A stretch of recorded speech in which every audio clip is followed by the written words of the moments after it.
तारक मेहता का उल्टा चष्मा या लोकप्रिय मालिकेमधील बबिताजी म्हणजेच अभिनेत्री मुनमुन दत्त यांना कोण ओळखत नाही।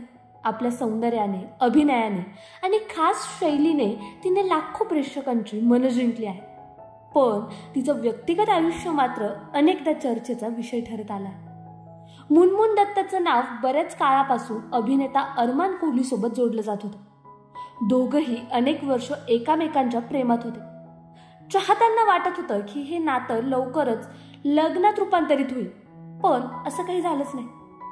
सुरुवातीला सगळं छान सुरू होतं, तरी नंतर या नात्याला वळण लागलं ते हिंसकतेकडे।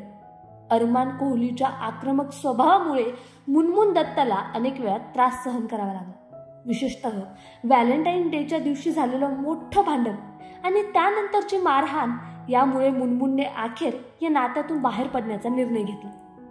मुनमुनने अरमान कोहली विरुद्ध पोलीस तक्रार दाखल केली आणि स्वतःसाठी एक नवीन सुरुवातीचा मार्ग निवडला।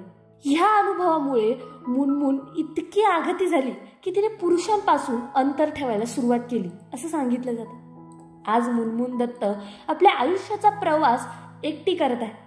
ती सोशल मीडियावर नेहमी ऍक्टिव्ह असते आणि चाहत्यांशी संवाद साधत असते। आयुष्याच्या कटू अनुभवानंतरही ती पुन्हा उभी राहिली, हेच तिच्या खऱ्या अर्थानं प्रेरणादायी रूपाची सुरुवात आहे।